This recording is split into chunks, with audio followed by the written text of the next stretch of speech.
Hello, everyone, and welcome to another episode of the And She Looked Up podcast. As always, I am your host, Melissa, and today we're back for another episode in our Prep for the Holidays mini-sode series. So if you are new to this series, this is something that we are doing through the summer months and into the fall and early winter to help all our creatives, artists, makers, creative service providers, content creators get themselves ready for the busy holiday selling season. So today, I've kind of lost track of what episode we're on, but I'm pretty sure we're on episode number 7. And today we are going to be talking about pitching yourselves for gift guides. So a couple of weeks ago, we talked about the importance of creating mock-ups and photographs for your products, even though you might not be ready to list them and sell them yet. And one of the reasons we talked about it so early is because it is really critical if you want to pitch yourself to be in gift guides. So if you're not familiar with what gift guides are, let's start right there. So you have probably seen these, you're flipping through your favorite magazine or through a newspaper every year around the holiday season, and they have gift guide ideas. So they'll have gift guides, gifts for dad, gifts for mom, gifts for kids, tech gifts, the hottest fashion gifts, the top 25 gifts for people on a budget. Like, there's just no end to these kinds of gift guides. However, they're not just in your favorite magazines and they're not just in newspapers. They are also digital. A lot of your favorite publications are online and have online websites where they will also publish gift guides. And a lot of content creators out there publish gift guides. So we have a lot of content creators in our audience, so they may already be planning their gift guides for the holiday season. But when I'm talking about content creators, I'm referring to bloggers and YouTubers. So, and even actually short form video creators, so like TikTok and YouTube Shorts and Instagram Reels, they may also create gift guides. And so essentially what they're doing is they are curating items that they feel are a good fit for their audience. It's a form of influencer marketing. So getting yourself listed in these gift guides, it's not necessarily going to guarantee you sales, but it is a great way to get yourself in front of people who might not ordinarily see you.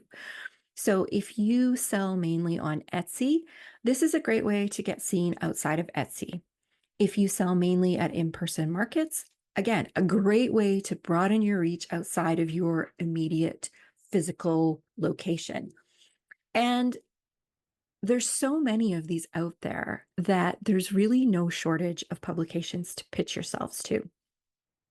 I mentioned in the mock-up episode that in some cases, print publications, so magazines and to a lesser extent newspapers, work very far in advance. So if you're looking to get your product listed in something like, I don't know, like Elle or Cosmo, or first of all, there's a different set of rules for those types of publications, but they also work months in advance. Like when I'm talking months, I'm talking at least 6 months. And so if that is something that you are hoping to take part in, you are too late at this point. This is something, if you want to get to the point where you are selling your products wholesale, that you might want to start considering, because it's a completely different production system.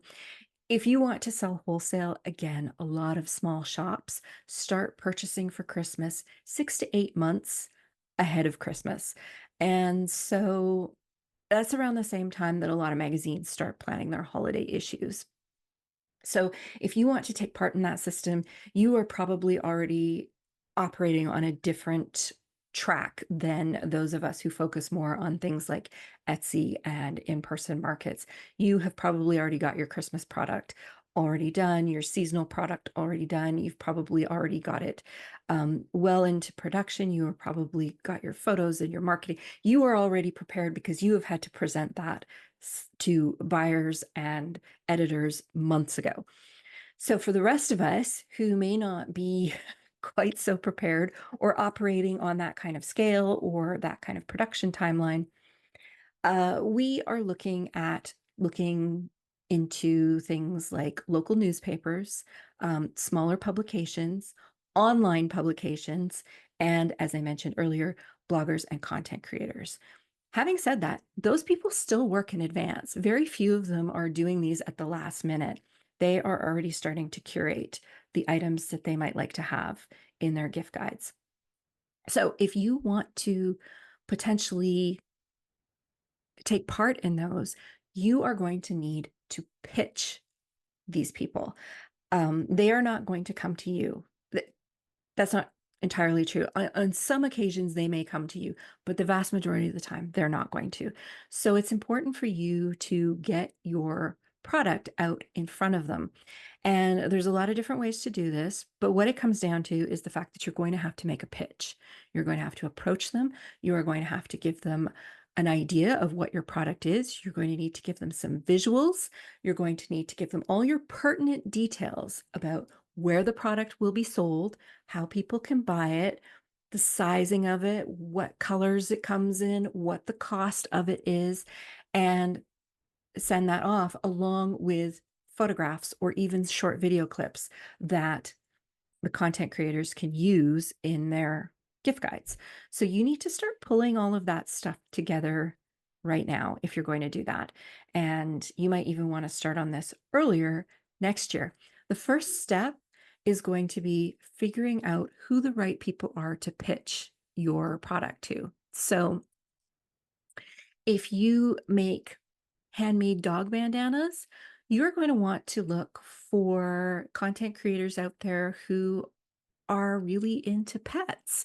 There are loads and loads of dog accounts on Instagram and TikTok that you could approach and ask them if they're doing any kind of gift guide or if they would be interested in showcasing your product.